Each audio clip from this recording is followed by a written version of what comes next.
You ever like watch a video of yourself and they just get so pissed off? That's how I feel right now. I watched some videos that I filmed yesterday about the topic that I want to talk about today, and I'm just kind of angry. Well, that and plus caffeine has given me a ton of energy to redo this video in a more of a attitude. Because yesterday's video was, I was trying to be so sincere and authentic, and I wanted to be to convey this very serious information, and I felt like I was speaking in a library. So anyway, this is not financial advice. This is just for entertainment. I'm not a professional, financial professional. Today, I want to talk about passive income, and there's a world of investments that are available to an investor. However, in another video I talked about, really for the typical investor, you only got access to a couple of investments, right? Mainly stocks, bonds maybe. Bonds are doing better recently, but bonds have been terrible for a while. And real estate, right? Actually physically owning real estate, which is a very complicated topic, it seems. So I'm not going to talk about it because I don't have enough authority over that. Anyway, so I want to have $1,000 of passive income a month. And dividend stocks, what's a dividend? A dividend is the distribution of a company's earnings to its shareholders and is determined by the company's board of directors. Dividends are often distributed quarterly and may be paid out as cash or in the form of reinvestment in additional stock. Okay, so that's what a dividend is. And so I'm focusing on dividend stocks because they seem more reliable than other forms possibly, right? So even if you own real estate, you have a vacancy or something, it could really F up your cash flow. So, and even dividend stocks aren't 100% reliable, but what is? Okay, there's no guarantees in life, okay? That's the problem, right? People want guarantees. And the only thing, I'm not gonna do the joke.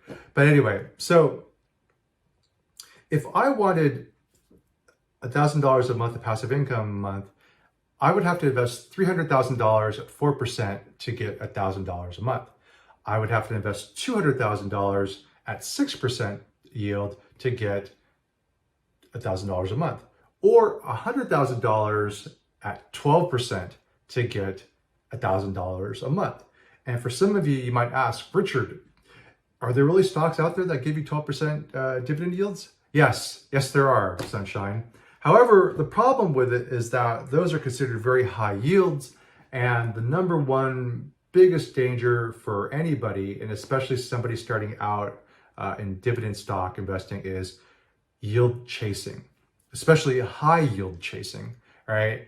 Because you'll need to invest less money to get what you want. Okay, so it sounds fantastic, but typically a high yielding stock, with some exceptions, are companies that have had bad news, are in trouble, are in a bad industry, etc. Right? Because usually what happens is a stock that has a certain yield, the stock price collapses, and the yield rate goes up, and that's why you have higher yield. Okay, but you got to ask yourself, why would you buy into a company where other investors, a lot of them professional investors, are getting out of? Why are you running into the fire when other people are trying to get out of the fire, right? So that's a big question you have to ask yourself when you see stocks with high yields, okay? I don't want you to make a mistake, your first time around. The worst thing you could do to yourself is when you start investing in dividend stocks is you get your ass handed to you, and then you never want to do it again, right? You want to have a good experience, even if it's slow, right? But at least you're building a foundation of knowledge and understanding, and you see the returns for your efforts, and you become more confident over time. Or that's the hope, right? That's been my progress, right? I didn't know anything before, and over time, I felt a bit more comfortable over time. Now, there are high yield type stocks, but they're generally in industries that maybe you don't want to be in, right? Like there's a stock called Altria. They sell cigarettes. The dividend's like 9 to 10%. It's paid this historically for years. I'm not saying it's 100% reliable. Once again, I'm not a financial professional. I can't promise you anything, but that stock's been pretty decent, and it's a high yield stock. But anyway, so now I'm going to focus on what The typical advice is for people starting out in dividend stocks, aside from not chasing high yield. Many people, if you ask, they'll tell you, you should look at something called dividend aristocrats. And these are companies that are part of the S&P 500 and have increased their dividends in each of the past 25 years. Another group they'll recommend is dividend kings, an elite group of stocks that have increased their dividends every year for at least 50 years in a row. And that sounds fantastic, right? Yeah, it's great. However, you got to ask yourself, well, to stay in the group, all you need is to increase your dividend each year by 1 penny, and you technically are still in the group, right?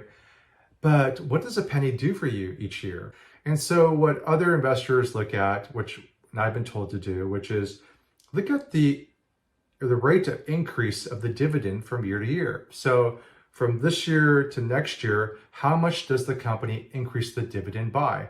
Did it increase it by a percent? Well, you're not really keeping up with inflation. Did it increase it by 3%? Well, that's decent, right? So that's something to consider, is to see historically how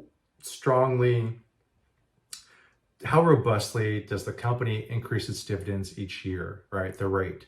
Okay, so that's something also to consider. Last thing I want to talk about, because this video was meant to be an intro video, and also I think my caffeine is wearing off, if you don't feel comfortable picking a stock yourself, like one individual stock, but you still want to have passive income or start building passive income, then you could consider buying into an ETF or a mutual fund. And these should be professionally managed. And they buy into 24 stocks usually or more. And they're diversified, right? They'll buy across different industries. They generally, I believe, not a professional here, try to buy the strongest company, right? So that you're not going to get, some bad news that'll destroy your portfolio. So that's something to consider, right? Just remember, it's step by step, okay? And it doesn't necessarily take a lot of money to get started. You could buy fractional shares. So I think for as little as $5, I do believe that fractional shares even pay dividends. Please, drop a like, share, write in the comments if I was right or wrong, because I'm learning, right? Like most people. And if you have any questions, I'll do my best to answer them. Thanks so much and have a great day.